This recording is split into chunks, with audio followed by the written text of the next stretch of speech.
Geek. Talking baseball every week. 'Cause they're Gleeman and the Geek. And welcome to Gleeman and the Geek, the Red Hot Minnesota Twins edition. Yeah, hottest team in the league, John. Back-to-back wins. I am John Bonus of TwinsDaily.com. With me, Aaron Gleeman of TheAthletic.com. It's very difficult to have a 10-game homestand, win the first two games and the last two games Right.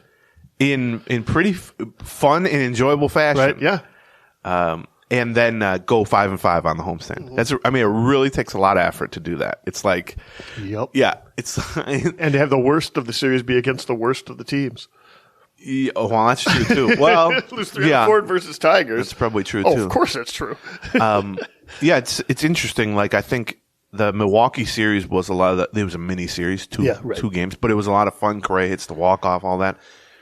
The Tigers come to town and they're just reeling. They had lost 11 of 12. Their roster was just completely wrecked by injuries. Right. And then the Twins played, to me at least, now I haven't been to the road series, but for the home series, that was the worst series they played this season. Yeah.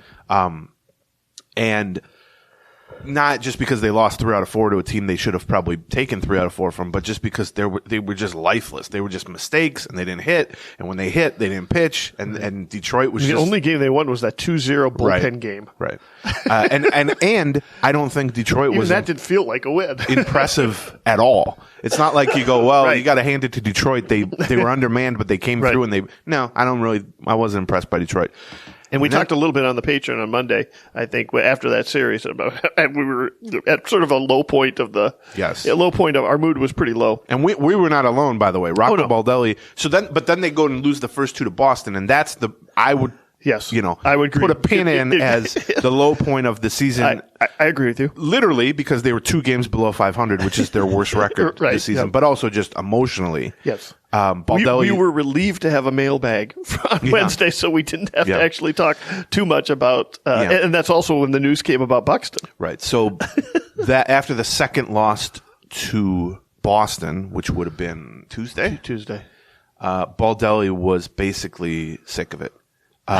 And he's not in a way that he was like crappy towards the reporters and stuff, but he was asked, as BSN often does, first question is try to paint some positive. It's like, you were down 10-0, but you guys scored the last 4, and Buxton and Royce hit home run or whatever it was. Yeah. And he was like, I don't care about that.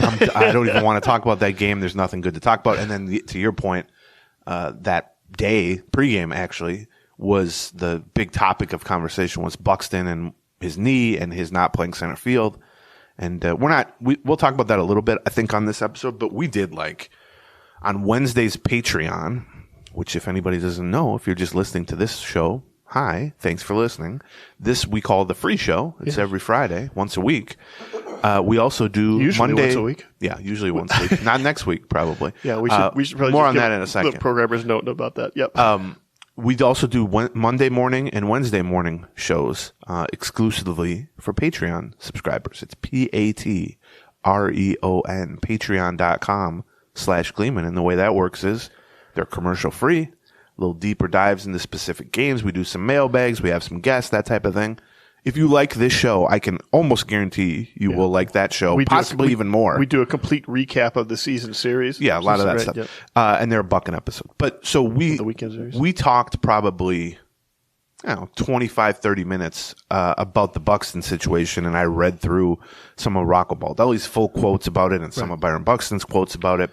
And we kind of weighed in, and we also talked about, the notion of transparency with injuries, and also the idea that, a lot of the people who a lot of the fans who seem to think that the Twins aren't being transparent. And certainly if you think they're not being transparent enough with injuries, that's true of the Twins and a lot of teams. I wouldn't disagree with that for a second. Right. But the idea of, why don't they put the Twins back in, or why don't they put Buxton in center field? They haven't even talked about that. Well, they have talked about it. And why won't they comment on it? Well, they do comment on it. And so we kind of got into that and read some of the longer comments, because Baldelli spoke about it in much more depth than he ever has before, because his point was, I seem to answer this stuff every other day. And I must not be answering the right questions. And so he tried to. Yeah. Now, I can't say that this accomplished what he thought it would accomplish, but we talked about it for like a half hour. So we'll get into that a little bit, maybe later on, as we talk about Buxton's now hot streak, thankfully, after that. Yes.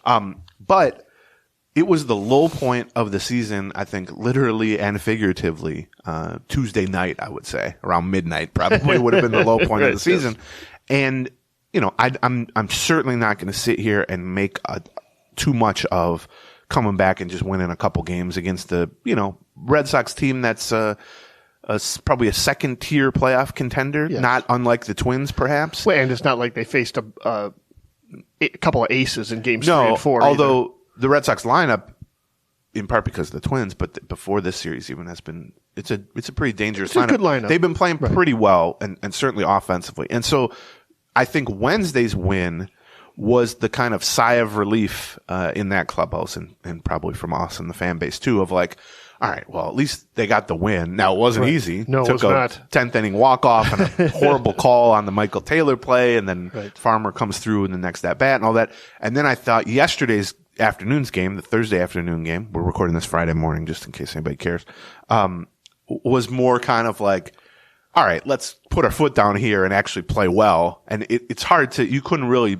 map out a better finale to a really rough, emotionally draining homestand than a 6-0 win where your two superstars combined for 3 home runs and your young frontline starting pitcher throws a shutout. Complete game shutout. Well, there's no such thing. I had this argument with fair point.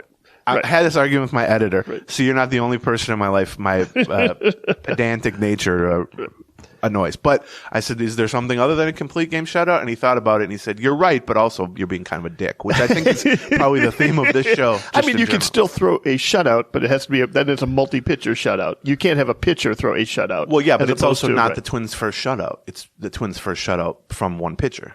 So all the stats involved are not. If you were just saying the Twins' first shutout, they've thrown multiple shutouts this year. Oh, you're saying specifically there's a shutout stat that's appropriate for pitchers as opposed to teams, and that's what you're counting. Well, yeah, it's been 1,909 days. Yes. Since a pitcher I threw a shutout. I downloaded the complete game log for the Twins from stathead.com yesterday at the end of the game. It's amazing. And just the complete game, the 9-inning complete game, regardless of how many runs you allowed. Right. It had been, I think, 1,840-something days, 42 days, since that. They were both Jose Barrios in 2018. One was in April and one was in June. Right. So it's been over 5 years since either of those things happened. For a 9-inning complete game. Yes. Right. Yes. Yeah. He threw a couple of complete games in between, but one of them must have been rain shortened and one was 2020 when they were COVID. Yeah, that was also Barrios through the last of those two. All the stats are Barrios. It's either Barrios or Irvin Santana, any kind of modern Twins pitching stat. So we'll talk about Joe Ryan a lot because that was impressive, and I thought his comments afterward were kind of interesting, and also it played into the Baldelli quick hook narrative.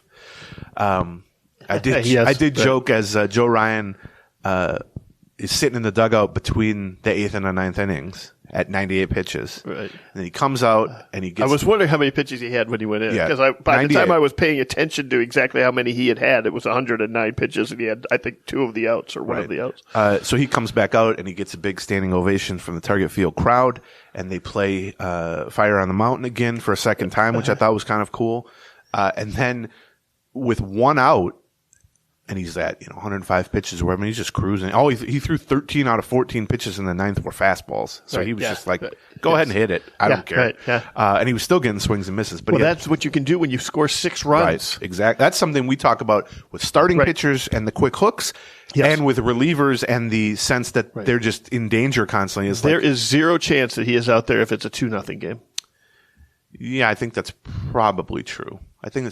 Although they did, I think, want to preserve the bullpen. Yeah, probably. But I think you're probably right.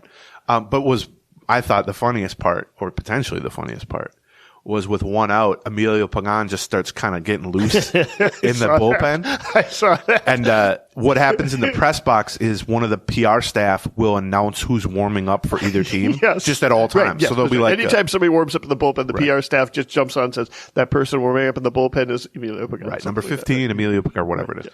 And so I tweeted this, but I'll repeat it.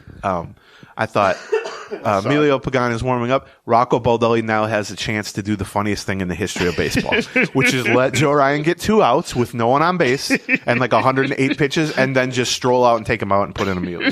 I just think it would have been so funny. I wanted him to do it, and Rocco Baldelli troll. I really think less of Rocco, not as a person or a manager. I think more of him as a person, just as a humorist, as a troll. Yeah, as a troll. I think less of him. So anyway, we'll talk a lot about Joe Ryan too, but I thought that was, I don't know, it was a very strange homestand. I think emotionally draining is how I would describe it, even for the people covering it. It was a very, of course. The vibes in that clubhouse, man, it went from insanely hyped to a morgue and then back to good and everything in between. It was emotionally draining as a fan. Yeah. It's certainly emotionally draining as a media member who's got to watch all of it, report on it. And I can't even imagine how emotionally draining it was as at the ballplayers.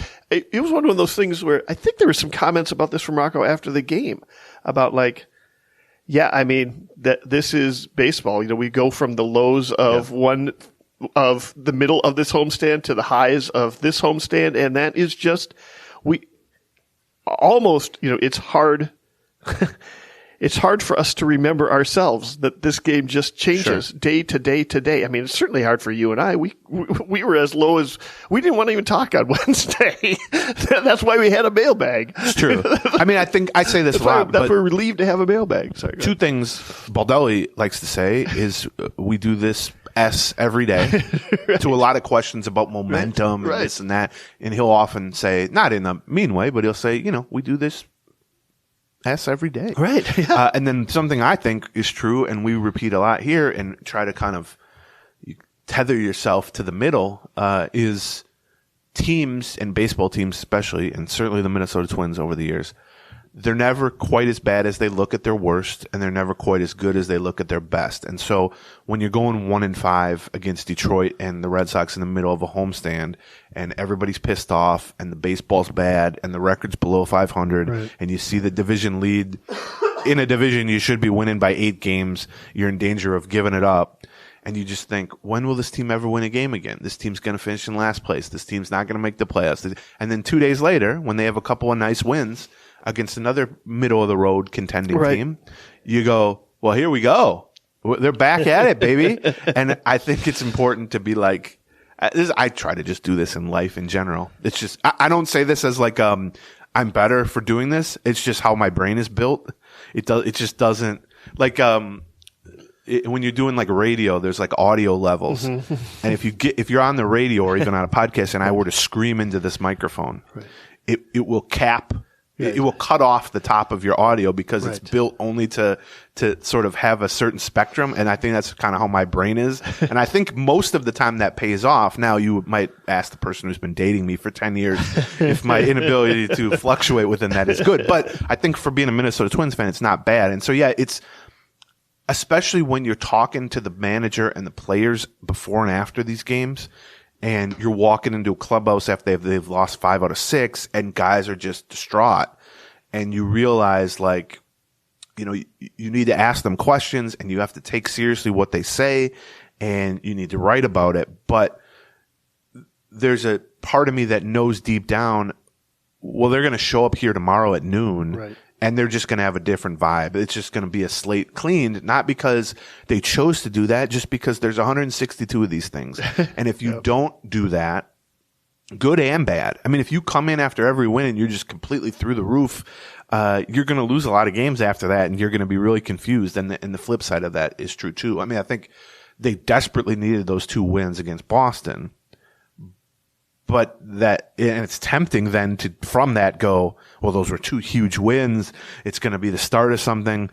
Except then you look ahead at the schedule and you go, well, now they're on the road for 10 games, which is never good. They're playing Detroit, which they just lost 3 out of 4 at home. Now on paper, that's certainly a 2 out of 4 or 3 out of 4. A recipe for getting better. Right. But then it's go to Atlanta. They go to Atlanta, which is just seriously, I think they play 3 in Atlanta. I'll put the over-under at 25 runs allowed by the Twins. And that's, by the way, me saying the Twins are a good pitching thing. Right. Atlanta's offense is just scary. Right. And their pitching is good. I mean, Atlanta's just a very, very good team. And then from there, they go to Baltimore. They have the best record in the National League. They did. I don't know if they still do. And then you go to Baltimore, which has been crushing people all year with a bunch of young guys in the toughest division in baseball. So, you know, it's great they won those 2 games against Boston. If they hadn't won those 2 games against Boston, certainly they'd be 4 games under 500. The tone of they'd be in second place probably. They would be. Right. And the tone of this show would be different. But, you know, it's 2 games and they're at exactly 500. And I feel like this show especially is just sort of analyzing how you dance from 1 or 2 games below 500 to 1 or 2 games above 500. Yeah. And that's just been the last month. Yep. Or the last 5 years, really, since 2019. And it's, I don't know, it's strange. I also, I had 2 quick, behind the scenes tidbits from Target Field. Okay. And then we talk Joe Ryan and Buxton and all kinds of stuff. But, 3 behind the scenes tidbits. I don't know how interesting these are, but who else am I going to tell them to? Before Wednesday's game, pregame, we were in Rocco Baldelli's office because we do a pregame interview with him. And Kevin Youkilis, the Greek god of walks, former longtime Red Sox third baseman, first baseman, was in there because he's a broadcaster. He's kind of the Justin Morneau or maybe the Glenn Perkins of the NESN, New England Sports Network. And so he was in town, and he played with Rocco Baldelli for 1 year with the Red Sox. And played against each other for a long time in the AL East. And so he was in there when we walked in. And they were just shooting the ass like a couple of friends. And Phil Miller from the Strib was also in there. And he said just offhandedly like, oh, hey, I voted you for 2008 AL MVP to Kevin Youkilis. And he said, oh, okay. Yeah. And I was like, oh, what did he finish? Oh, he finished 3rd. And then from the back of the room, I hear, well, I finished 2nd that year. So thanks, Phil. And it was Justin Morneau. And so then I spent the first 5 minutes of Baldelli's interview trying to discreetly look up on Baseball Reference the voting totals from 2008 AL MVP. What year did Morneau win it? 2006. 2006. Yeah. So he won it, and then 2 years later he finished 2nd. Yes. And Dustin Pedroia, Youkilis's Red Sox teammate, actually won it. And so it's got interesting. And I could see Phil. I mean, he knew Morneau's joking. Morneau's a very nice, sarcastic, funny guy, and they have a good rapport. But I saw Phil at the other side of the room thinking about it, and so I thought, oh my God, if I can look up the voting totals and I can tell them that cost him, but it didn't. But I believe so. Morneau finished 2nd. I think he got like 7 Maybe first it's funny place. if Pedroia would have been in the room too. Well, yeah, that would have been. Yeah, that's the true. Red Sox player, sure. But I do think that if Phil had voted for Morneau, and the 2 voters that voted for Mauer that year had also voted for Morneau, he would have been like very close to finishing 1st, but still wouldn't have been there. So that wasn't that fun. But I thought that was a good insight. I am old, but I'm starting to really feel old because almost every now visiting announcer.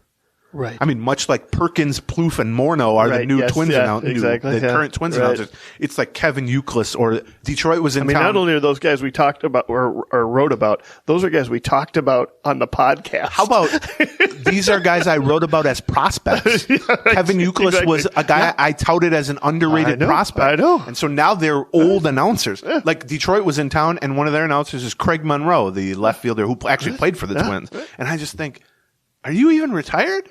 And he's like, yeah, I've been retired for 11 years. It's like, God damn, I'm old. Anyway, 2 other quick ones. It was a lot of celebrities at Target Field. I mean, I sit next to Do Hyun Park every game. Sure. So that's one that's always there. Sure, that's certainly. Tim Laudner, for instance, always at the game. But first, in the middle of the series, Nate Bargatze, the comedian who I saw at the Ordway last Friday, was there throughout the first pitch. And then Bill Burr, who's a even more famous, prominent comedian. I don't know. He must have been performing somewhere in town. I didn't look this up, but he was in the NESN booth 2 nights ago for 5 innings. Oh my he just, God. Not as an interview. He just did just color commentary. Color commentary. That's the 3rd guy in the booth. Yeah. I think it maybe started as it, but so he's friends with Youkilis and that's how he get in there. So I was very excited. I'm a fan of Bill Burr. I've seen him live, but also he's a been in some really good TV shows, including Breaking Bad. Right. So I asked him, I had pestered him with questions about Breaking Bad and everything. But they had a funny moment in the elevator after the game when they were going down to the clubhouse. It was like maybe 10 people in the elevator, me, Euclid, Bill Burr, who are friends. And Euclid says to him, see, that wasn't so bad, was it? And he goes, oh, no, that was great. And he goes, and to think, my producer, he says to Bill Burr, was so worried. And Bill Burr says, what were they worried about? And he goes, I don't know if you know this, Bill, but you've been known to curse once in a while. He's a filthy comedian. And Bill Burr goes, well, I know better than that. And he goes, yeah, but they don't know that. Yeah, and then there was quiet for a minute. And then Bill Burr must have been, or they don't know if he cares. Well, that's true. Yeah. Or maybe had a beer or two before the game. Right, yeah. And then I could tell like Bill Burr was thinking about it. And then like 20 seconds passed. And as we get to the -2 to go to the clubhouse, he says to him, but it went okay, right? And Euclid goes, it was horrible, man.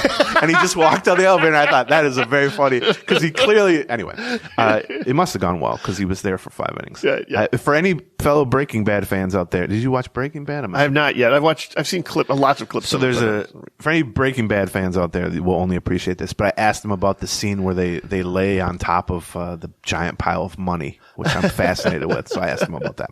And then the last little tidbit was a cute little moment post game yesterday that kind of showed how different the vibes were compared to 36 hours earlier when everyone was ready to retire from baseball, basically, which is Baldelli, after the day game yesterday, came into the little side room where we interview him post game, and he was carrying his 2-year-old daughter, maybe 2.5-year-old daughter, Luisa Baldelli. Very cute. And he sits down at the chair with the podium, and she's holding a mini basketball and a baseball in her hand. And I think in his head, he thought, well, that'll keep her busy while she sits on my lap for this 15-minute interview in front of these giant television lights in a room full of strangers.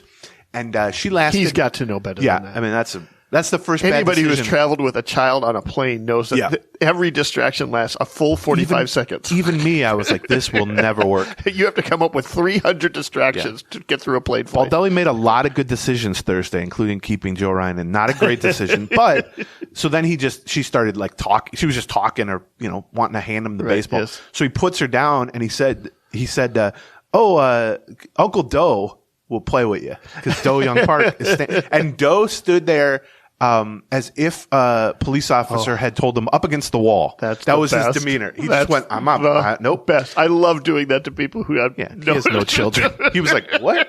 And Dustin Morse, who I believe has like 2 or 3 kids, got on the floor to play with her. But then a funny thing happened, which is Baldelli did his full, people can watch this. It was on BSN. There's a clip of it. He did his full 13, 14-minute interview with us where he's just answering questions about Joe Ryan and Buxton, and he's giving good answers. And every about 35, 45 seconds, you hear him go, thank you. Yes. Thank you. And I'm like, what? People probably watching is like, what's happening? Luisa Baldelli, 2 years old, found a bucket of baseballs. And just one by one was handing him more and more baseballs. He's trying to hold on these baseballs. I tweeted out on top of the basketball that she used to have too. He's got a basketball under his arm. Yeah. Because there's like a Nerf hoop in the room that we're in. Right. That Nick Gordon and Trevor Larnach play horse with. But Baldelli, by the end of it, I took a picture. I tweeted this. He had 9 baseballs in his 2 hands and a basketball under his arm. And at the end, he held them up. And I just thought, she's just going to grow up thinking it's normal for your father to be able to hold 9 baseballs effortly in his 2 hands. It just so happens her father's a 6'4" former, it's ridiculous. And then he thought, at the end, he stood up and he goes, how many strikeouts did Joe Ryan have? And Doe's like, 9. And he goes, look at that, 9 baseballs. He goes, good job, Luisa. So anyway, I thought that was, I don't think moments like that should make anyone think better or worse of Rocco Baldelli, or better or worse than we've told similar stories about players behind the scenes and stuff like that. But I do like to kind of, if I'm there for these moments, I'm going to share them, because otherwise what's the point of me being there as a media member? But then B, I do think it's important to kind of tether these people in the reality of the fact that they're humans first and baseball players second, there's also, or baseball managers. It also goes back to the point we made earlier, which is like, this is just an everyday job. Right.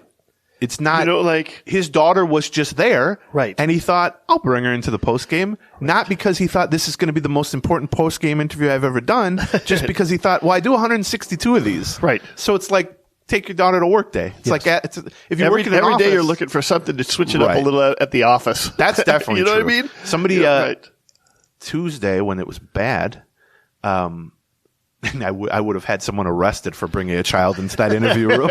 Like realistically, right. I think maybe Audra or somebody said like, you're trying to shake it up with any kind of kooky antics, and he goes, "We've already gone through that list. It didn't work. Like we're on number 15 on that list. We're very close to like bringing in a petting zoo. It's like trying to find the 300 distractions to put your toddler through an airplane or get their airplane flight. You're at the bottom of the list, and the plane hasn't even taken off yet. I've had them press my remote control button all the time. I've had them play with my keys. I've had I pulled out the Teletubbies book. So before we talk about Joe Ryan and Buxton and Kenta Maeda's return, which is going to be tonight. Right. And some other things. Let's talk about our first couple of sponsors here. One of them, Soda Stick, longtime sponsor. Soda, like Minnesota. Yep. Stick, like stick. SodaStickCo.com is their website, or you can just Google them. We always talk about them in terms of the quality of the shirts they make. Sure. And I've had them make stuff for a private thing, and it came out so well that people were like, this is great. And the quality of like the ideas behind it. It's not just a shirt with a team logo on it. Anybody can get that. Go to the Clubhouse store, the whatever. But their latest one is one that is most like a concert T-shirt, except that the concert is a bunch of town ball games that Fox 9 is touring. So they've got a new Fox 9 Town Ball Tour collab shirt. Fox 9 is touring 7 town ball games to do features on them in June and July. And so you've got I think it's a beautiful light blue T-shirt along with the town ball logo and stuff on the front, and then the sort of the tour dates on the back, which is great. The Buck Trucking Company. Yeah, although that one is almost sold out. Well, that's the other thing we say about Soda Stick, which is I always compare it to a really good barbecue place, which is like it's there till it's sold out, and then you're out of luck. Yes, right. And so go to sodastickco.com or just Google Soda Stick, and they got great baseball stuff, but also just overall Minnesota sports stuff across all the sports. You're going to find something you like. Yes, absolutely. They've got hundreds of designs. Yes, and if you use the promo code Gleeman, you can get 15% off. Correct. On anything you buy. Yeah, sodastickco.com. And then the other one that we wanted to talk about is nuts.com, which is, I thought, John, that should have been a good name for his blog. That's right. But nuts.com is snacks. Yeah, that's place right. to get snacks. Very good snacks, too. We both tried them. Yes, they sent us a feedback. Yes. And we went through it very quickly. They have a bunch of different options. So, like, if you're into nuts, they have, mixed nuts, assorted nuts. That's obviously their specialty. Yeah. Chrissy loved the cashews. Yeah. Oh, my God. But then beyond that, I did, too. There's also, like, the kind of mixed assortment, which is more of like a trail mix type of thing that you can mix. Or if you are living with a child or perhaps a significant other who likes to snack like a child, they got like gummy bears, they got candy, that's what we got. And that Becky was going through all that. What was the one that I really liked? Bourbon walnuts or something? Oh, my God. So just good. A lot of, and you can go pick and choose and kind of build your own assortment, basically. But it's one-stop shop for freshly roasted nuts, dried fruit, sweets, all the pantry staples, like even like specialty flours and stuff. Wide selection, so you definitely can find something you like. And nuts.com is offering new customers who listen to this show a free gift with purchase, and you get free shipping on all orders of $29 or more. You just have to go to nuts.com/Gleeman. Go find all the delicious options at nuts.com/Gleeman. You'll get free gift and free shipping when you spend $29 or more at nuts.com. Great thing to get for that next 4th of July thing. Bring some stuff from nuts.com. Okay. Be a big hit. Joe Ryan, like we mentioned, throws the first complete game, 9-inning complete game in over 5 years. First shutout by the Twins in over 5 years. Like you said, it helped that they had the 6-run lead.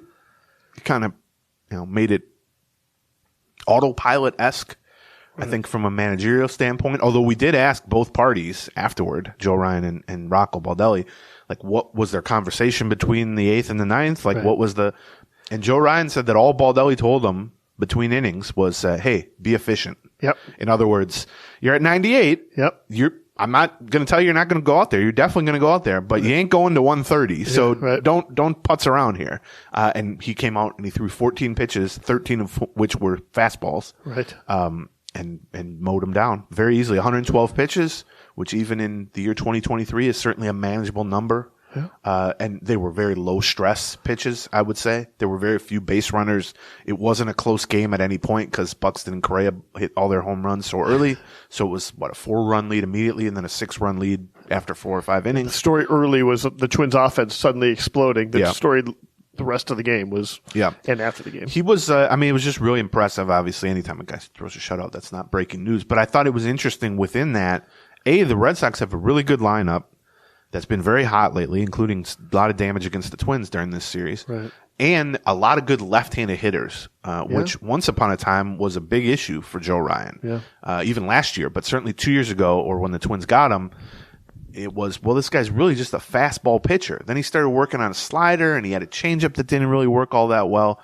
But the big thing for him, and I think the number one reason that he's kind of taken the jump this season from good, solid number 2, number 3 starter type of guy, which is plenty valuable in a young pitcher, to, number 2, maybe number 1 starter type of guy, potential all-star guy in his second full season, is he ditched his kind of traditional changeup, which really wasn't working, and he didn't trust it more than 10% of the time, and lefties just did damage on it. And he just completely ditched it this offseason and spring with the work of Twins coaches and some private work at facilities. And he replaced it with a split changeup, a splitter, which we've seen quite a few pitchers have success with. And it's sort of the same thought process. And it also is something that can help against left-handed hitters if you're a right-handed pitcher. And what was remarkable is we've kind of seen, he talked about it during spring training, but it was like, okay, let's see this in action. And he had almost immediate success with it, and it's not let up. And we've started to see the usage of it climb more and more and more. Yeah. And Phil Miller asked him afterward, well, what's kind of behind your confidence in it? Like, what has made you more confident in the splitter when a year ago you were like fastball only, basically? And he said, it works. Well, he said, well, I look at the statistics, and they're really good. And I was like, okay, yeah. And I looked, and prior to yesterday, batters were hitting 136 against his changeup. Right. Yeah. And so whether you want to call that analytics or just looking at numbers, if you can show that to a pitcher. You need to have a good fastball to offset that. And you can't be sitting on it. He has the perfect fastball in that, his fastball is one of the best and most underrated in all of baseball, especially relative to the velocity, mostly, mediocre velocity by 2023 standards. But because of his unique arm angle and the movement on the pitch and the characteristics on the pitch, it almost has like a rising effect. And he gets swings and misses up in the zone with 91 miles an hour fastball all day. And so if you can do that, and if you look at like his heat map from yesterday, it's just all, he threw 75 fastballs out of 112 pitches, all of which basically were chest level or higher in the strike zone. Got a ton of swings and misses on that. And then threw 35 splitters out of 112 pitches. Well, you're facing a lot of lefties, right? Yes, all of which were kind of, belly button or lower in the strike zone. And he got a ton of swings and misses and weak contact on that. And that's the perfect combination. Yeah. High fastballs that move and appear faster than they actually are because of how you throw them. And then a splitter thrown, 8 to 10 miles an hour slower that just falls right off the table. So people are gearing up for a high fastball at their eyes. It appears to be a fastball. Then it just kind of falls right out of the zone. And that combination has been just absolutely deadly for him. It's similar to like what Jake Odorizzi used. A lot of pitchers. It's a more modern approach. I would say in the last 5 years, the kind of high fastball has come in vogue. Oh, of course. Once it was proven that, Burt Blyleven's being mad every time he left a fastball was kind of silly because you can get swings and misses on high fastballs because just from a physical, mechanical standpoint, it's harder for hitters to catch up to a 91 mile an hour pitch at their eyes than it is, at their chest or whatever. Right. So, but what was interesting then is, people may have just done the math in their heads, as I said, those pitch totals. He threw 112 pitches, 75 fastballs, 35 splitters. Now, you're Carleton math major. Can you tell me how many pitches were left? 2. Yeah. Yeah. Slider. He threw 2 sliders, and he gave up a hit on one of them. He noted that afterward. That's funny.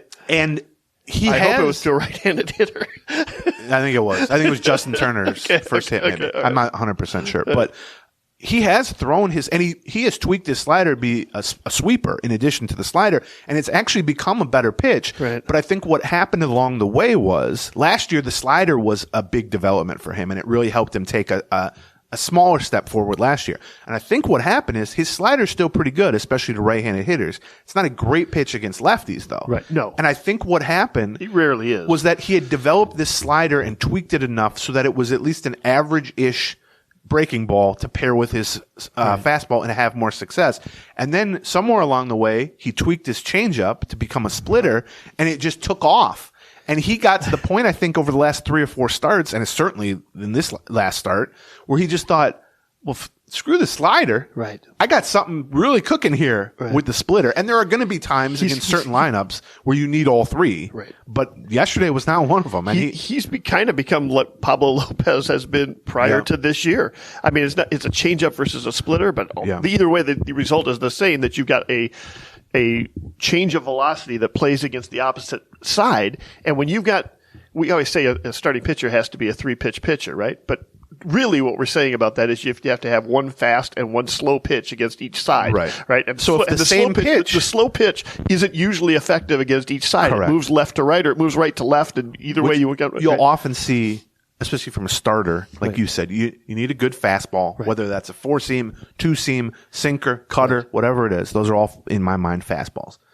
You need that against everyone, because that's how you get ahead in counts, you throw for strikes, fastballs. Fastballs are thrown for strikes. It's also the pitch hitters do the most damage on. But you can't throw the other stuff unless you're ahead in the count, because they'll just take breaking balls for non-strikes. Right, that's right. And so to your point, you need something that can neutralize right-handed hitters and something that can neutralize left-handed hitters. And if you're a right-handed pitcher, the stuff that neutralizes right-handed hitters is usually a curveball or a slider. Right, exactly right. And the stuff that neutralizes left-handed hitters is much more difficult usually. Right. Many right-handed pitchers have nothing to neutralize left-handed hitters, and many vice versa. Right. But it's usually a changeup or a splitter or something else. Maybe a curveball sometimes, yeah. And so the nice thing about a splitter, even relative to a changeup in some cases, is that it can be, if thrown a certain way and with a certain grip and with certain characteristics, a true kind of neutral split pitch, which is that it can be identically effective, big picture, against righties and lefties. And then, to your point, you only really need 2 pitches. Yeah. Now, having a third pitch and being able to bust out a slider once in a while in certain matchups is still going to help a lot. Of course. And I think Ryan has done that plenty this year. But he's in part, I think their league is adjusting to the fact that he is. Sure. They haven't been looking for that splitter. They don't know him as having that splitter. And so to some extent, he's probably overusing it now more than he will probably end up using it during the rest of the season. I did look. He's got reverse splits right now, similar to like what we've seen from Pablo Lopez in the past. He's got.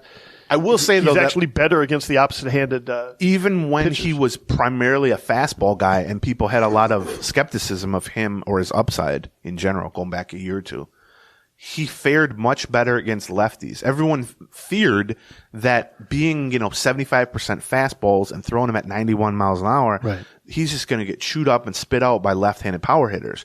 And he did give up some home runs early. That was, his bugaboo. But because of the movement and his ability to command that pitch in parts of the zone that most pitchers don't work at, he was much more effective against lefties or much less damaged against lefties. Now, he was still better against righties. Okay. But then you combine that with a legitimate off-speed pitch that can work against both, and I don't think it's surprised. He's got a 2.98 ERA, and he's thrown 100 innings, great strikeout rate. He's cut way back on the home runs, in part because this splitter induces more ground balls than his changeup used to. Yeah. So you keep the ball on the ground, you can't give up home runs. And so, I thought it was particularly impressive, this complete game, or this shutout, because it came after his worst start of the season. He gave up 6 runs in his last start, ballooned his ERA up real nice. Well, the other thing is that we're seeing a upward trend from him. I think when they acquired him back in 2021, 2021, and even then he was not considered a real top prospect. He was considered a good pitcher. He was certainly a prospect. Say a B-level prospect, probably. And he was already 25. He was at AAA, and there was doubts. And he'd put up great numbers in AAA. He put up great numbers throughout the minor leagues. But people said, all he's got is a fastball. Exactly right. And the take on that fastball, the narrative around that fastball was, well, it's got goofy movement, and so it does play. It's not just a fastball. But is it going to play for a long time? Like, at what point does the league adjust to, okay, this guy's got a fastball with a little different movement than we're used to seeing. You know, the third, fourth time we end up seeing him, it's not going to be the same. What we've seen is that he's been able to develop the off-speed pitches that he was not able to develop before, right?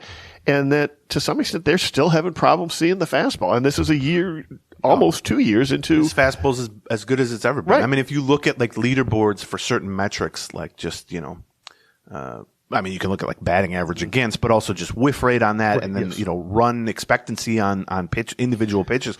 You look at the leaderboard for fastballs, and it's like...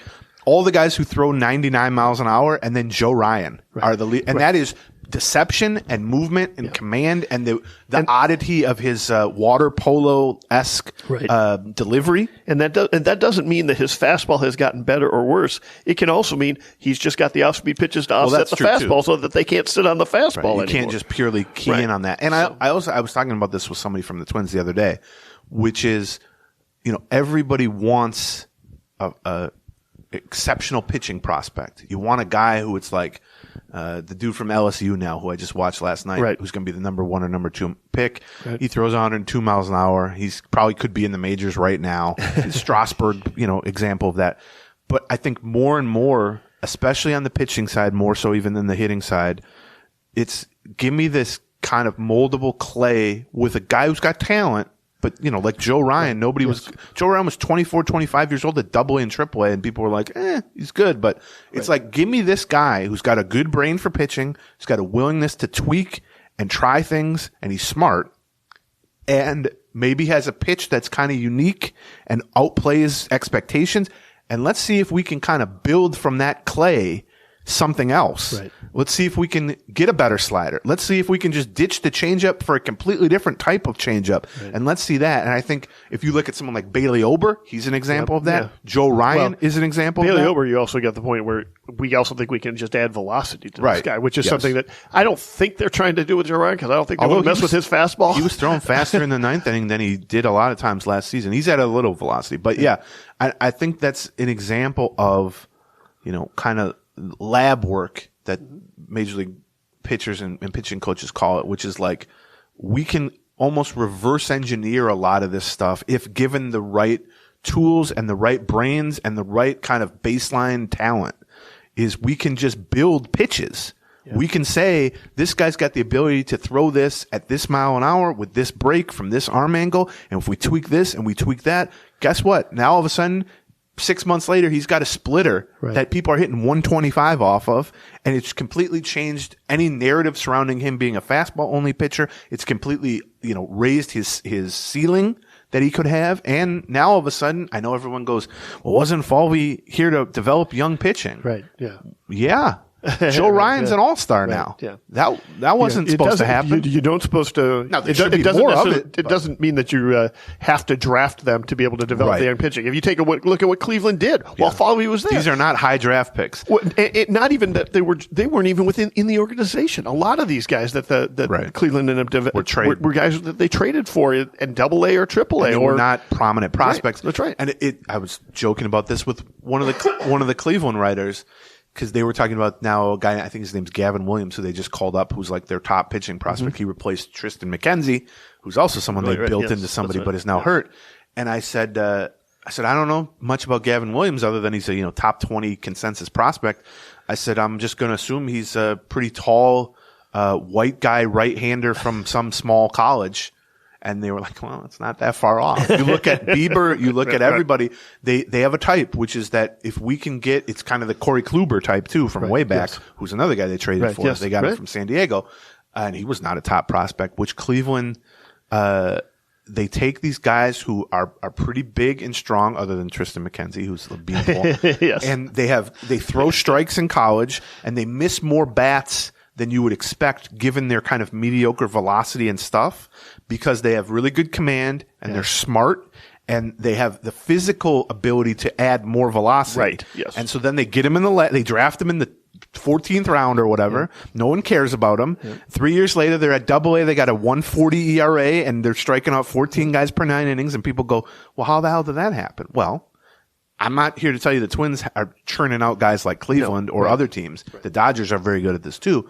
But I am telling you that Bailey Ober and Joe Ryan are examples, and hopefully Louis Varland at some point too is another example of, I mean, for God's sakes, Louis Varland was from Concordia. I mean, what are we talking about? I talked to Louis Varland like a few weeks ago, and I said, what were you throwing when you showed up at Concordia? And he said, well, I literally only had a fastball. And I'm not saying the other pitches were bad. I'm saying they didn't exist. And I was throwing like 85 miles an hour. And he said, and that's good for that league. Right, yeah. And I just thought, and I'm going to watch you pitch tomorrow, and you're going to throw 98 at Target Field. And so that's, what the Twins are building. Now, could they have done it earlier? Should they be doing more of it? All this stuff, yes. But when you look at Joe Ryan as, such a prime example, is they took a guy who was 25 at AAA and had good numbers and one really good pitch, and they got him for 2 months of Nelson Cruz, and they've turned him now into a legitimate frontline 26-year-old under team control starter. And if the Cleveland Guardians had done this, it would be driving Twins fans insane. Yes, right. Yeah, now, Twins have to do it another 5 times over the next 5 years. Right. But I think the Ryan kind of ascension, culminating obviously with the shutout yesterday, has been, I don't know, it's been kind of fascinating. And I also just find him to be a very fun pitcher to watch. Yeah. Like just from a kind of like button pushing or lever pulling. It's a very fun from like a game theory standpoint to be like, high fastballs and splitters. Here we go. Hit it. Yeah, it's simple. Yes. Right? There's a simple formula but that seems to be working right perfectly. That's right. And it's also fun to watch him in part because he's always been a fast worker, and now with the pitch clock, he works fast. He plays good defense. They can't mess with him as much. It used to be frustrating to watch him in part because the other team would deliberately try to mess with his cadence by stepping out of the box or this and that. And they can't F around with that anymore. Right. And especially they can't F around with it when they don't have a guy on base because then you got 15 seconds instead of 20 seconds. There weren't a whole lot of guys on base yesterday. Exactly. I also just wanted to say he really afterward appreciated the pre-ninth inning ovation from the crowd and that everyone was kind of hyped up to hear his song played again. Yes. And just in general, he said multiple times in the interview room, really without prompting, like how, he used the word awesome and electric over and over. He was like, there was 28,000 people here. We were hyped. I was having a great game. And every time I would just look around and be like, yeah, this is fun. Then they start playing his song again. And so, it was. And that's why you pitch. That's why you play baseball. It was a good day at the ballpark. Right. As Rocco Baldelli said, it was Joe Ryan Day, and those are usually pretty good days. He also claimed, by the way, to not have known the score of the game until the 7th inning. He said because it was so warm, he kept going back into the tunnel to cool down. So you didn't see all the runs. And he said, I could just tell we were doing something good, like the home runs. And I just thought, I kind of believe that, but also there's a fair number of scoreboards out in Target Field. Yeah, but you can't trust them anymore. Well, that's true. Yeah, that was John Bonus who said that. Hey, let's do a quick programming note and cover a couple sponsors before we get to the rest of your notes. The programming note is there will not be a podcast next Friday. Yeah. There will not be a free podcast next Friday. John's going on strike. I'm going on a trip. It's going to be difficult for us to record it. And frankly, as the 5th Friday of the month, we just don't have any sponsors for it anyway. Yeah, we forgot to line up sponsors, basically. 5th Friday of the month, it's just hard to get sponsors. So next Friday, there will be no podcast. There will, however, be Patreon podcast. Yeah, we'll have one Monday and Wednesday. Monday we'll cover the Detroit series. Wednesday we'll do a mailbag. We're going to take Friday off for 4th of July weekend. We will be back on Monday just before the 4th of July, July 3rd. Subscribe to the Patreon if you want that show. It's a fucking episode. And if something happens, we will probably jump on for an emergency podcast if there's a big move or something like that. We'll see how we handle that. We might just put it for free for the patrons because we don't want to charge them for that. But so next Friday you will be without Gleeman of the Geek. We are sorry, but I'm going to Milwaukee too. We're sorry, or you're welcome. Whichever. I'm sure there are people. I watch, especially television at this point, a lot of shows because I hate them. And so I can a lot of Real Housewives that I've gotten into because my girlfriend's into them. And I watch it not because I like anyone on the show or the show itself, just because it's enjoyable on some level to hate them. Okay. And I'm sure at least a percentage of our audience, at least 2% of our audience listens to this show because they hate it, right? Like, I mean, for sure. Like, can you believe what he said again? Absolutely low. Yeah, that's right. So we're giving you a week. I think all those people are on Reddit.com. And let's talk about our last two sponsors. Hi, everyone on Reddit.com. That was a joke. I'm just kidding. Mostly.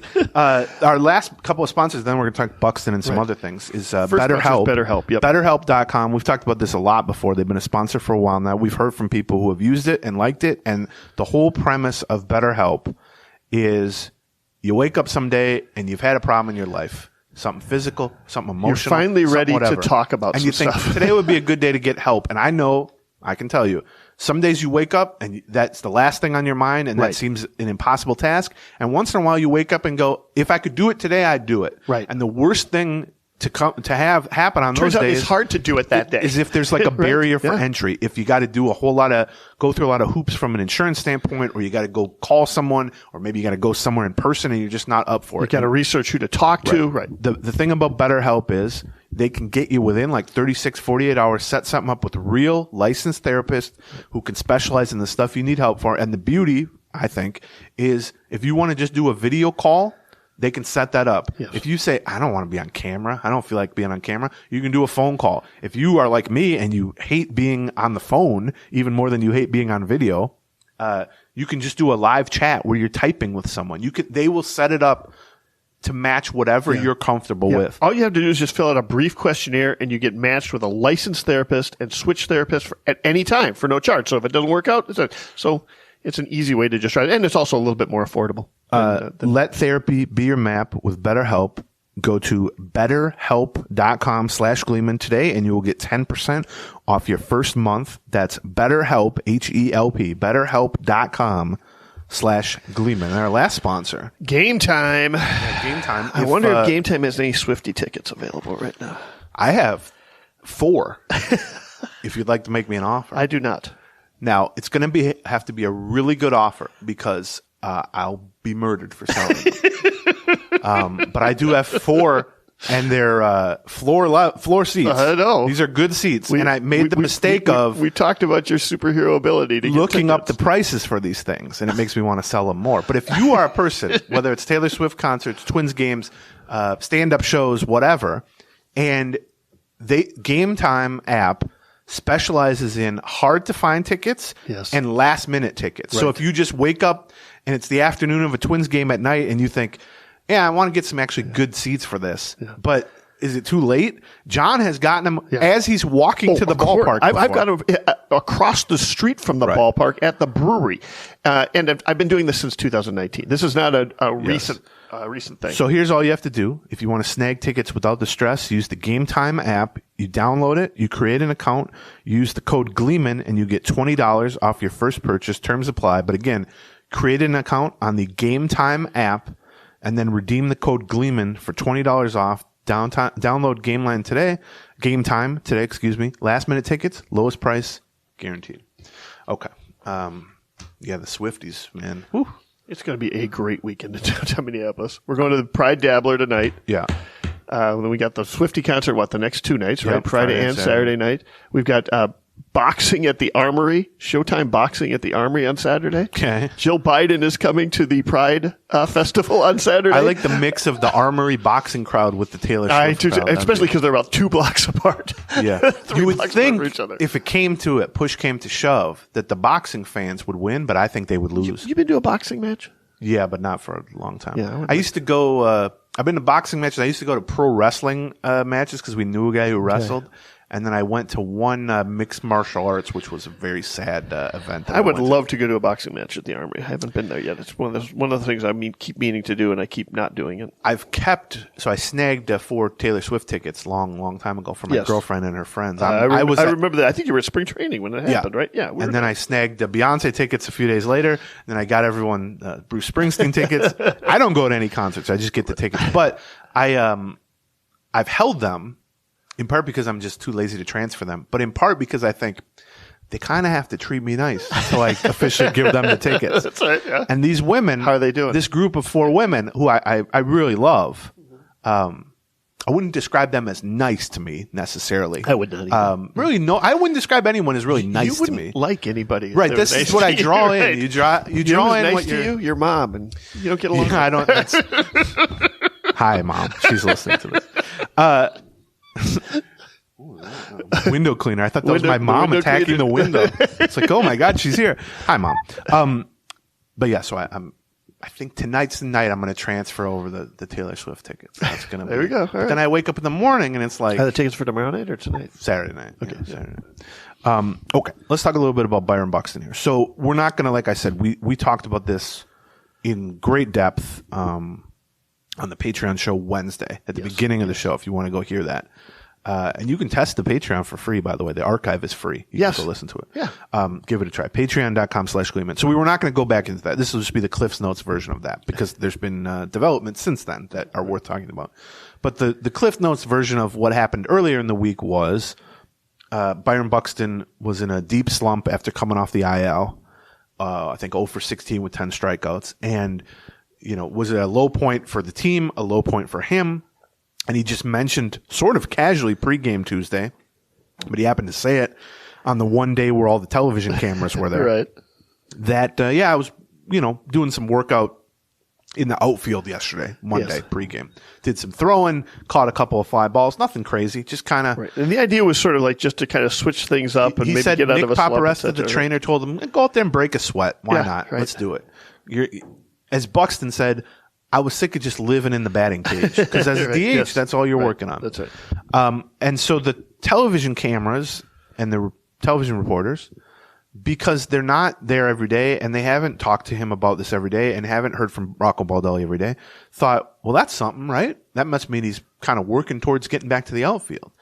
So then Buxton was asked about that and Baldelli was asked about that a few moments later, and Baldelli went into like a 10-minute, not monologue, it was 3 or 4 questions about it, kind of explaining or expanding upon what he has said pretty consistently, which I would say the number one thing Baldelli has said when asked about Buxton's bad knee and inability to play center field, and it's a direct quote, which is, if he could play center field physically, he'd be playing center field. And he has said that since March 5th. Right. Or whatever. And pretty consistently, and he gets asked about it. I know people are like, you got to ask the tough question. He gets asked about it every day. He gives the same answer every day. Some days longer, some days shorter. This time he thought, let me just really talk about it. Let me just lay it all out. I answer every question because every television camera was there. So I think he thought in his mind, I can get the word out here at least. Right. And if the information I'm conveying falls on deaf ears, probably that will happen to a lot of people. Sure. That's fine, but at least this will get the word out. And so he basically said what he said all along, but in longer terms and more detail, which is, we don't think Byron can physically handle, because of his bad knee, playing center field. Now, does that mean he could literally not play center field? Well, no, of course. I mean, if they wanted to put him out there for an inning, although they've avoided doing that, or a game or a couple games, yes. But their feeling is if he plays a weekend in center field, Monday morning is not going to be pretty. And Monday morning, he's not going to be in the lineup. And that's if he makes it through these games in center field. And they want him in the lineup. Now, when he's struggling, going 0 for 16 with 10 strikeouts, the notion of we have to keep him out of center field so that he can be in the lineup every day as a designated hitter loses a little something, obviously. Right. You got to be much more productive as a designated hitter. In part because the bar for offense at designated hitter is just higher, and in part because you're not contributing defensively. And Buxton within that has talked about how difficult these slumps become, specifically because he can't go rob he can't go rob hits. Right, and he's just, you strike out in your first at bat, you got 35 minutes to just think about that until your next at bat. And he goes and hits in the cage and all this stuff, but he's gotten sick of that. Like he's just, and so all this gets discussed, and the idea that, as we've talked about before, Buxton, I mean, I fully believe if I'm in the clubhouse one day and Buxton walks in and he's been decapitated in some sort of accident, unfortunate accident on the way to the ballpark, and a reporter said to him, you think you could play today?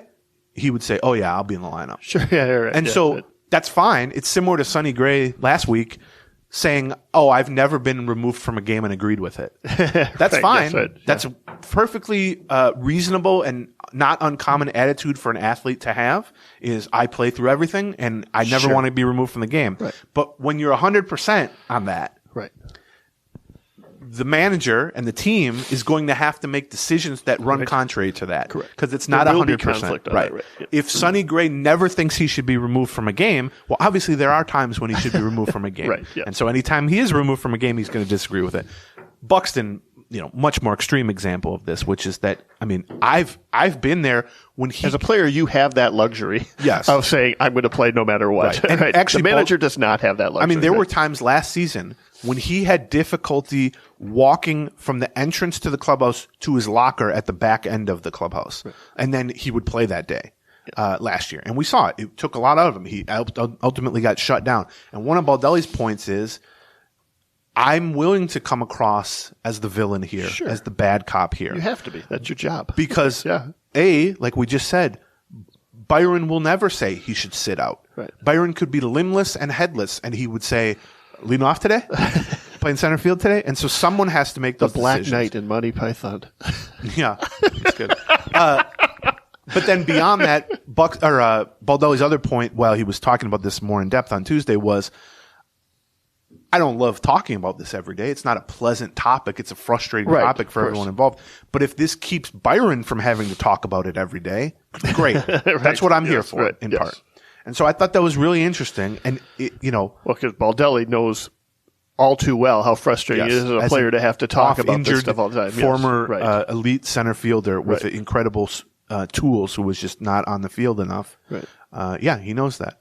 And when Cleveland was in town, their writers were bringing up Grady Sizemore as the same thing, which Grady Sizemore was, I think, runner-up for MVP as like a 23, 24-year-old. Right. Just an exceptional all-around player, five-tool center fielder, MVP caliber guy, got hurt when he was like 26 and was just never healthy, basically. And the frustration involved in that and the difficulty in trying to cover that and trying to get the message across when people are frustrated. And I think, it's worth looking. I wrote about this if people want to see the quotes in the article, and also there's been some clips posted of it too from Baldelli. I think it's worth listening to because I do think he made an honest effort at explaining a situation that they're not always the most forthcoming about, which is their own fault.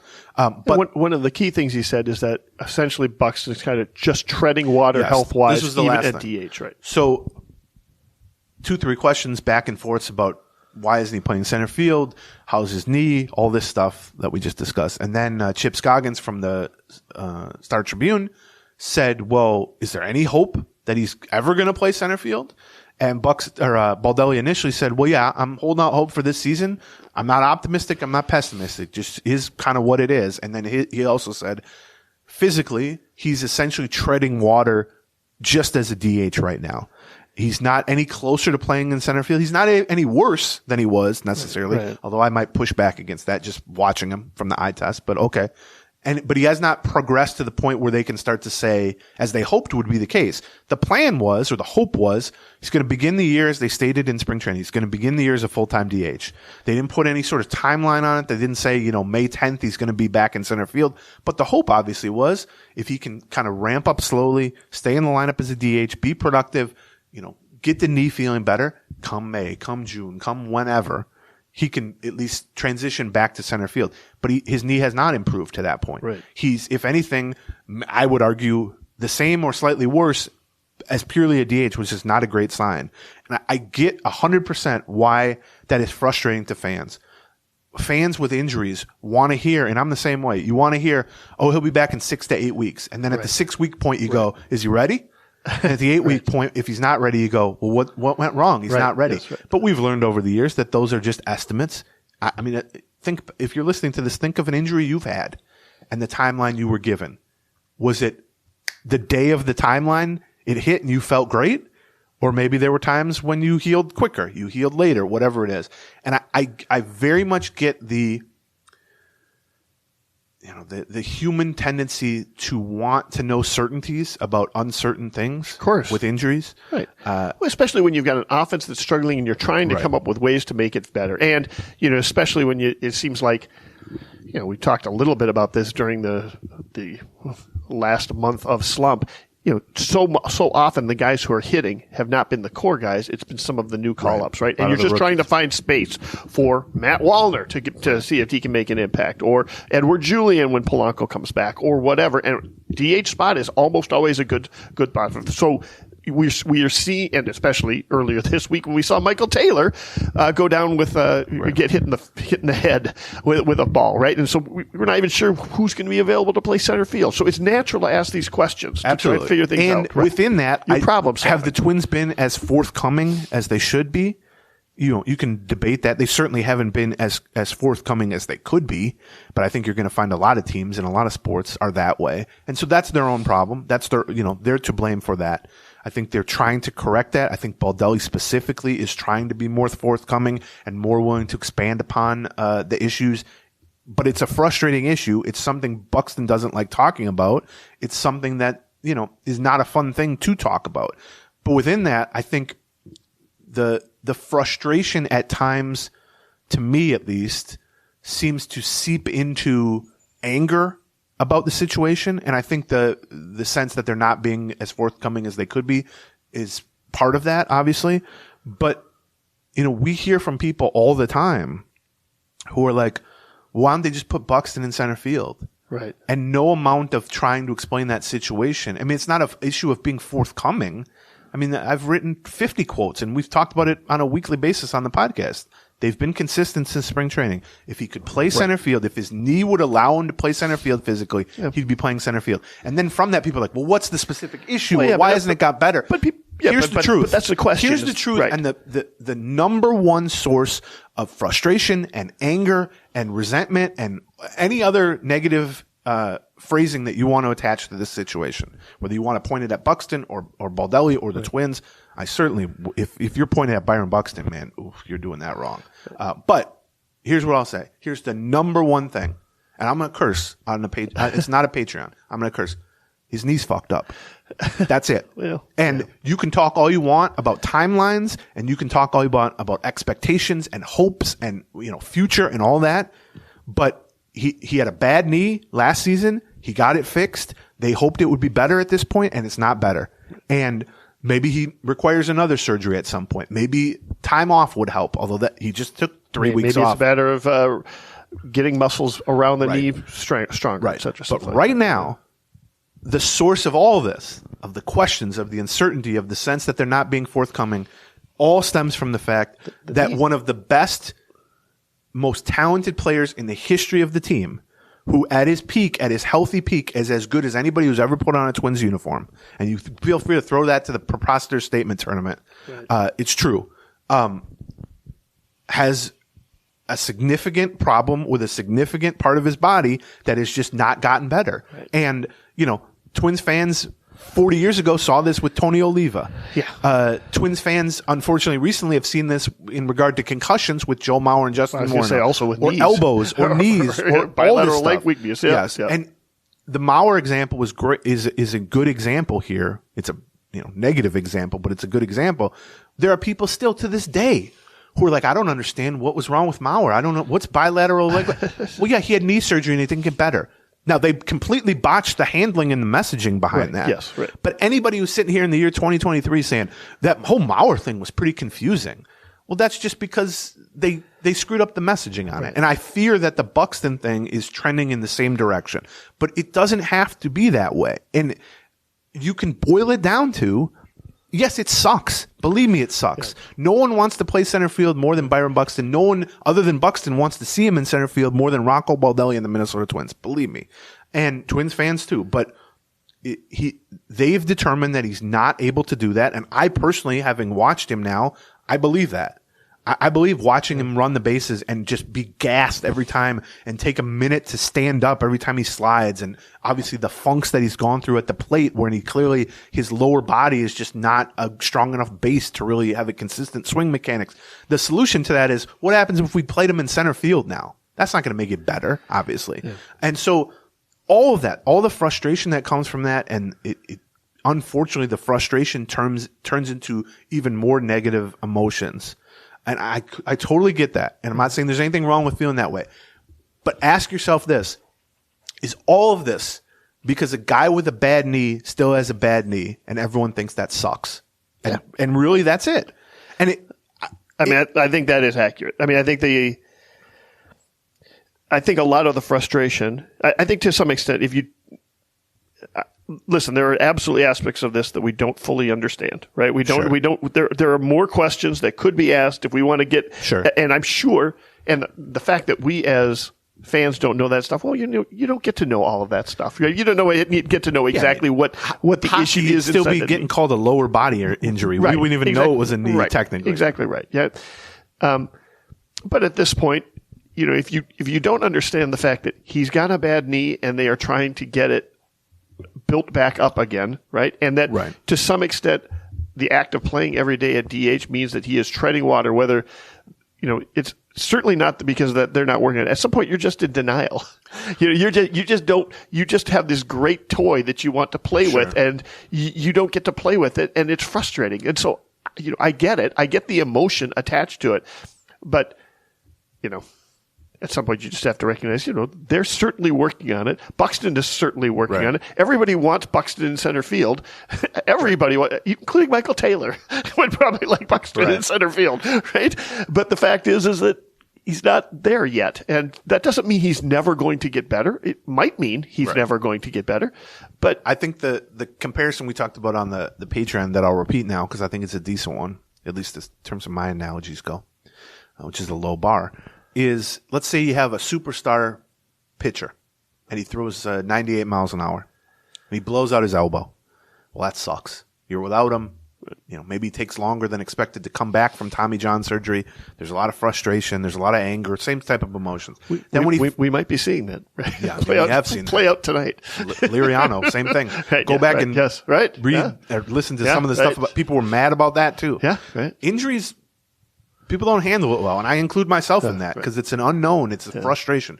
But let's say that guy eventually, 18 months later, he does come back, and he's throwing 92 miles an hour instead of 98 miles an hour. Right. And you think in your head, well, yeah. And the team says, well, we'll start him out slowly. He's going to work a long relief, and we're going to have him start, but maybe we'll go to a 6-man rotation to give him extra time off, and blah, blah, blah. And you watch him for 10 starts, and you go, well, he's throwing 92 miles an hour. He's not as effective. Good. Yeah, he's not nearly as good. He's got moments. You can see flashes of it. He's still a decent player. He's still helping the team most times. But man, there are some nights where he just doesn't have it. And then you go, well, why don't they tell him to throw 98 again? Why don't they put him back in center field again for Byron Buxton? Right. Well, he can't throw 98 right now, and maybe never.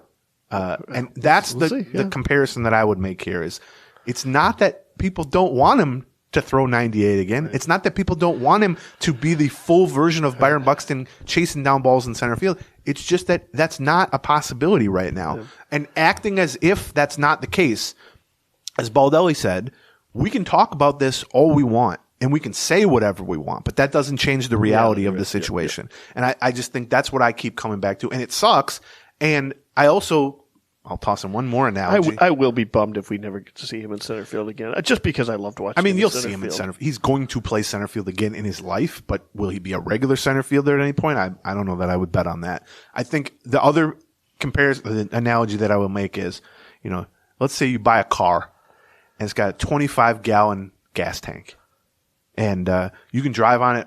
You go on long trips, and when you fill it up, you can know, well, I got a couple hundred miles. I mean, I can drive for a long time on this thing. Yeah. And then one day you go into the garage and you start it up and it's got a 10-gallon tank in it.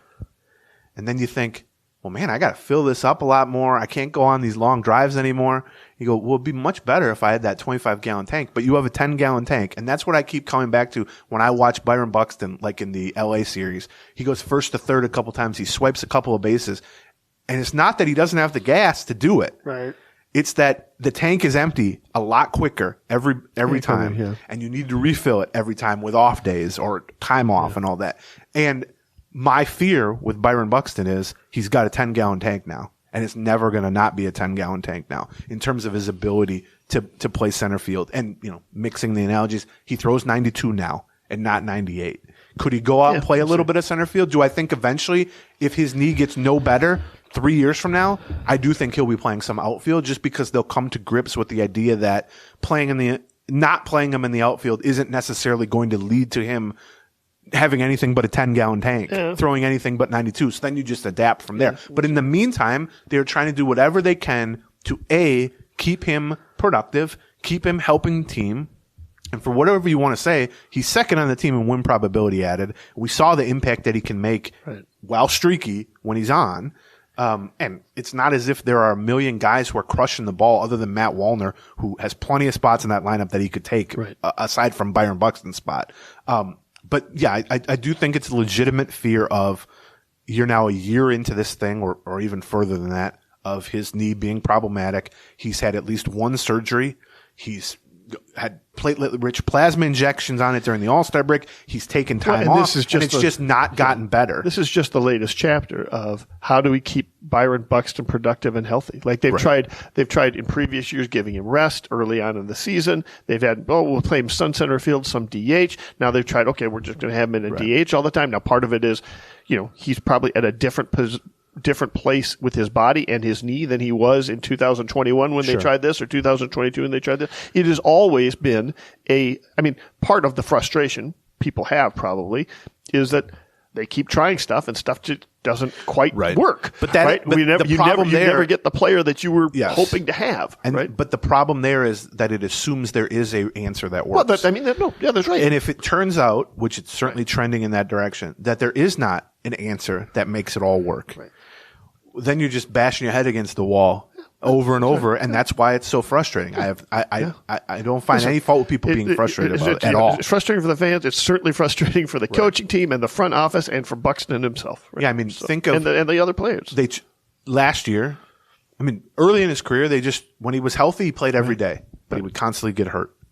Then last year or last couple of years, it was, what if we kind of try to pace it out? Like he plays 3 games in a row, he takes a day off. Think how mad people were about that, by the way. Right. And that didn't help. And then he ultimately has to have knee surgery in August and he misses the rest of the season. Yeah. And this year it was, we'll try to kind of find a middle ground there, which is we're going to try to play him every day or most every day. And he's played 57 out of 76 games or something. That's for him, that's, Cal Ripken territory. But it's going to require not using him in center field. And people are furious about that. And I get it. Like, it's all frustrating. But I think... And came off of this latest cold streak came off of 2 weeks on the IL, which were not leg related. Right. They were from being hit in the rib with the ball with a rib. Injury. My worry here, whether it's the analogy of a guy who used to throw 98 now can only throw 92, or it's a 25-gallon gas tank that's now only 10, my worry is this just isn't going to get better. Right. And that's not some moral failing by anybody else involved. It doesn't necessarily mean that anybody did anything wrong. Right. We'll never know that. But sometimes you have an injury and you have surgery on it and it just doesn't get better or doesn't get back to where it was at the very least. Here's what I'll say about it as well is that... And that sucks. But listen, as fans, it's one thing to say, well, I think they should try this. I think they should try this. I think they should try this, right? I get it. At this point, yes, let's try this. Let's try this. But don't act like you think like that's going to fix it. Right. They've tried a lot of things. They're always trying to do something, right? And they might not have tried exactly the thing that you think they should have tried, right? Yeah. But they can only try one thing at a time and see how it works, right? So, if your thought process is, well, let's put him on the DL for, 2 months. See if he can get his leg better. Well, sure. By all means, they could try that. The evidence suggests that he was just on there for 2 weeks and his leg wasn't better after 2 weeks when he wasn't recovering from a leg injury, right? Or whatever. Again, I'm all for people saying, I think they should try this. I think they should try this. Understand, they're trying stuff, right? And when it doesn't work, everybody gets angry because it didn't work. Well, yeah. Right. And I do think the more frustrating it gets and the more helpless the situation gets, the more people are angry. I get that. Right. But the more people obsess about the information and how it's conveyed. Yeah, probably. I'm not saying the Twins are good at that. They're not good at that. This has been decades-long problem. They're not good at that. But very few teams are good at that. And there's always going to be more questions than they have answers. But again, ultimately, ask yourself, does this boil down to a guy with a bad knee having a bad knee? Right. And yes, would you want more details about that? Would you like to see, X-rays and MRIs and specifics and all that? Yeah, maybe, but that's kind of wishful thinking covering a sports team. And it's bad. It's like, if you're stuck in a room This is maybe a bad analogy given the submarine situation. But if you're stuck in a room and there's a million doors and you think to yourself, well, this sucks. We're stuck in this room, but surely one of these doors is the way out. And then you just spend years opening doors and none of them open. You're going to get really angry about that. You're going to get really frustrated about that. You're going to start to assume, well, we must be doing something wrong here that none of these doors open. It's possible just none of the doors open. It's possible just the knee is bad. Yeah. And a couple years from now, maybe that means he's a part-time outfielder and a part-time DH. But right now, they've determined that the best course of action to keep his bat in the lineup. I also think just in general, the idea that he's been some nothing for the lineup is completely overstated. Well, yes, the lengthy slumps, which are often tied to physical issues, are very frustrating and do not help.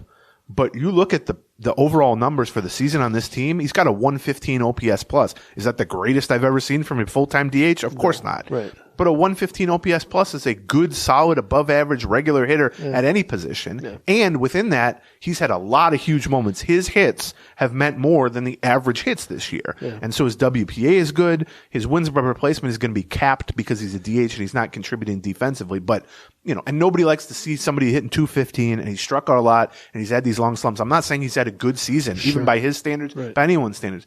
But look up and down this lineup. I mean, he's out hitting Correa. He's out hitting Kepler. He's out hitting almost everybody except, like you said a few minutes ago, all the young guys. Yeah. And so, I don't know. I also think let's give him a chance here now that he's back. Obviously, he had a good last 2-3 games. He can get rolling. I mean, I think it's a mistake to look at him at his worst. Like we talked about with teams, they're never quite as bad as they look at their worst, and the opposite. Yeah, when he's 0 for 26, and you look at him and you go, well, this guy's not contributing anything. Well, yeah, but he's not going to be 0 for 26 for the rest of his life. Let's finish up with just a couple more things so we can say we touched on him here. Oh, I just wanted to also say, so yesterday he hits the 2 home runs. Right. First one, 466 feet, which is the longest of the season by the Twins and the second longest in Buxton's career. And then one at-bat later, he hits one 465 feet, which I thought looked more impressive because it was the left center instead of left. Yeah. 1 foot less. It's now his second and third longest home runs. And here's a stat that I almost couldn't believe when I heard it yesterday, but it's true. He's the first player in the StatCast era, which is since 2015, since this technology has been available, to hit multiple home runs of 460 feet or more in the same game. Especially back-to-back, even more. Back-to-back at bats. Yeah, right. And we went in post-game to talk to Byron Buxton, and as usual, he was wholly unimpressed with himself and basically was like, what do you think of that tidbit or 465? He's like, I don't know. They all count the same, right? So what's the difference? As long as we won, blah, blah, blah. And he's always like that. And then from across the room, I hear kind of hooting and hollering, and may have been a naked Ryan Jeffers. Scantily clad Ryan Jeffers yells in his best beat writer impression. Byron, what's it like to hit 931 feet of home runs? Because you do realize, talking to Byron, he's the only one that's not impressed with what he can do at the peak of his powers. Do you know what I mean? Everyone else, Ryan Jeffers, who's, by the way, probably going to hit like 100 and something career home runs in the majors, and had 2 hits yesterday and caught a shutout. So had a pretty good game. He walks in there and he's like, this dude in the corner here hit 931 feet of home runs. Right. And then you ask the dude in the corner and he's like, yeah, but it just counted for 2 runs. So whatever. I just thought that's interesting. If you straightened out the 465, would it have hit the catch? Would it would have gone up, do you think? That's a good question. Well, the one Sano hit in there was 470 something, I think, right? Yeah. They have a plaque up in catch that you can go. But I mean, that's also, when they say that, that's kind of where it would have landed, right? Like the arch and the arc and so on kind of varies. Like you can hit a line drive into there, but then it would probably go 800 feet. I mean, like, the problem is, like, let's say theoretically you hit a ball 700 feet, which is impossible. 500 is like the upper limit, really. Right. But it hit the scoreboard because the scoreboard's fucking massive. I don't know why. I'm sorry for swearing. I kept thinking it's the Patreon. Sorry. It hits the scoreboard. Well, you could measure it at the point it hit the scoreboard, and you'd be like, well, that's 400 feet. Right, yes. Well, or you could try to figure out where would this have ended up if it didn't hit the scoreboard. And that's what they do. Right, that's what they try to figure out with the wind patterns and all this stuff. Basically the exit velocity and, it's going to be a parabola. Okay. We a couple other topics that we talked already about on the Patreon side, so we're just going to touch on them very quick here, is Jorge Lopez going on the injured list with the mental health designation. The only thing, we talked about that for about 15 minutes on one of the Patreons, so if you want more on that, subscribe to the Patreon, you'll get kind of our full thoughts on that. I will say, since then, we talked to Jorge Lopez 2 days after, yesterday, 2 days after, or 3 days after he was put on the IL. In good spirits, agreed with the... He's usually... Yes, he's usually in good spirits. Although he usually puts a happy face. Yes, on. How about that? He even kind of admitted that can mask some trouble that's going on. And he said he's thankful for how the Twins handled it in terms of how they approached him and said, like, maybe it's time to take a little break here. And the two things that he pointed to, I know I'm not going to go into like super personal details, but he has a son who's got significant medical problems that he's been away from more often than he would probably like. So I think that's been weighing on him. And then he brought up the fact that, once he struggled after coming over last year with a new team, with a high pressure, big trade, he kind of felt like that put him in a hole mentally that he's been struggling to get out of. And then he had a really good April. And then it kind of started snowballing again, some struggles. And he just couldn't stop it from snowballing on the field and then within his head. And you could see it manifest itself in a normally very mild-mannered, friendly, smiley person would slam his glove to the ground or beat up a water cooler or, who knows what was happening behind the scenes. And so he kind of pointed to that, the not being able, getting so frustrated with what had been happening on the field that he couldn't regulate his emotions fully off the field. You could maybe see it with the control that he was not showing in a lot of those at-bats as well. So, I don't know. In terms of a timeline, there isn't really one with this. It's kind of open-ended. He's going to have to... Might be short. It might be long. You just don't know. Right. So, yeah. And there will not be a bunch of updates. Yeah, that's the thing. I mean, yes, you can complain about the lack of transparency about this, too, because they're not going to give a whole lot of updates Unless he gives updates. Jorge Lopez decides to give some updates, which he did.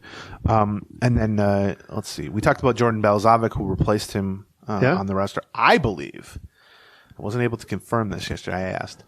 When they called Jordan Balzovic up, they always tweet out from the @Twins Twitter account a kind of welcome to the major leagues for a first-time call-up, like this guy's making his debut. And the graphic for Jordan Balzovic called him Jordy Blaze. And let me tell you something. That's a name I pulled on my ass one day on the podcast, and we just repeated over and over again because neither of us initially knew how to say Balzovic correctly. Did we actually nickname a player? I think so. Wow. Yeah. Okay. Nobody would admit to this. But I mean, look, it's a natural name to come up. Maybe somebody else had it first. But it's possible. I gotta think us repeating that 50 times until we heard the correct pronunciation of Jordan Balzovic led to that. So anyway, that was a thrilling moment for me. It does make me think how many stupid nicknames could we just repeat ad nauseum on this show and get into the world at that point. I've been trying John the Sex Machine bonus. That has not taken that's in funny. 10 years. I really thought that was going to go. Aaron Loverboy Gleeman has not taken off really. Handsome Aaron Gleeman. That hasn't really. Anyway. There was one other, Maeda, Varland. Let's throw in Dallas Keuchel to this discussion too. Right, Let's just finish on this.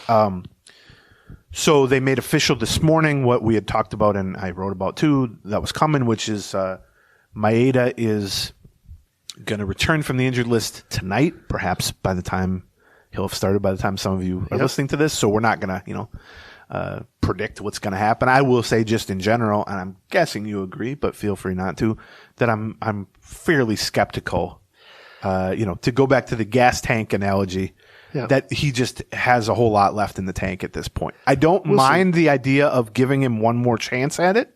I think he's earned that. I think his track record has earned that. I think the fact, even more so, that Louis Varland really struggled. That they don't necessarily have a much better option right now. I do think if Varland had kept chugging along, so 4 starts ago, he threw 7 shutout innings in Houston against a really good lineup. And at that point, I looked, his ERA was 3.51 through 7 starts.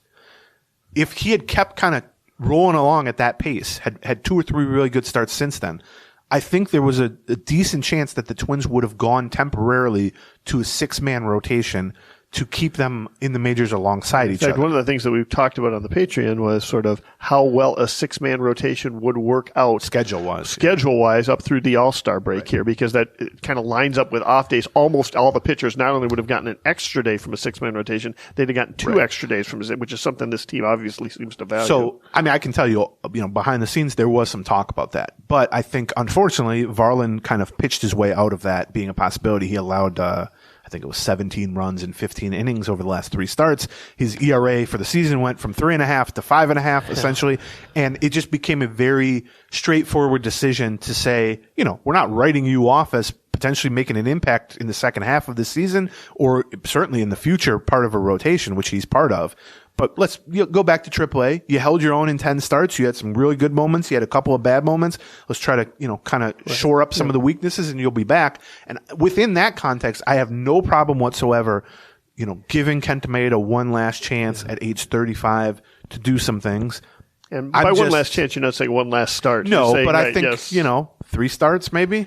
Depends. So look, if this first start, he gives up 10 runs in the first inning. He's got Friday, and then he would come back again before the next off day, or not before the next off day, but he would be coming back versus the Braves in the last one. I might want to keep him away from that, but not that Baltimore is going to be any easier. Right. I mean, yes, well, that's true.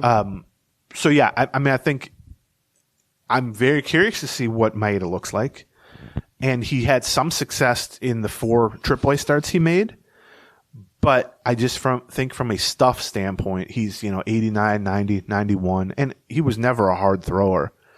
But you lose the margin for error going from 92 to 90, basically. And I don't, at least the first time around when he went 0-4 with a 9 ERA beginning the season before he was placed on the IL, he wasn't sharp enough with the things he used to thrive at.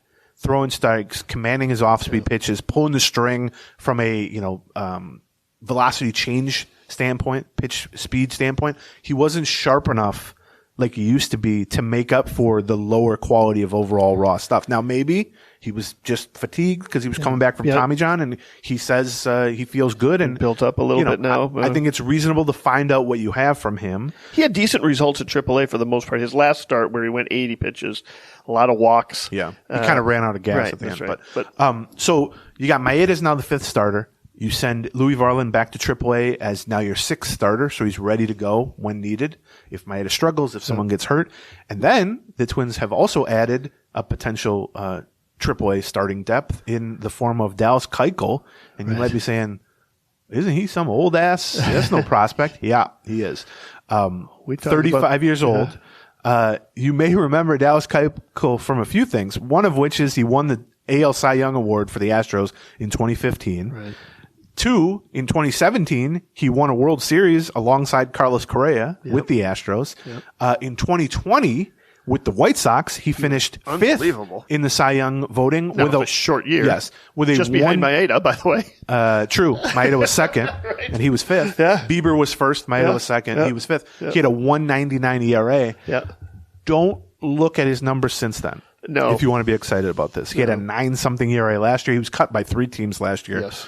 Rangers being the last one in September. He hasn't pitched in the majors or in the minors even this year, but he worked out at Driveline, which is a training facility that several Twins pitchers have found success working in the offseason. You can get data from there and then give it to teams, and if teams are impressed, they sign you to a minor league deal, which the Twins did officially yesterday. He will join Varland at AAA St. Paul. I'm assuming as a starter, although that hasn't really been laid out. Right.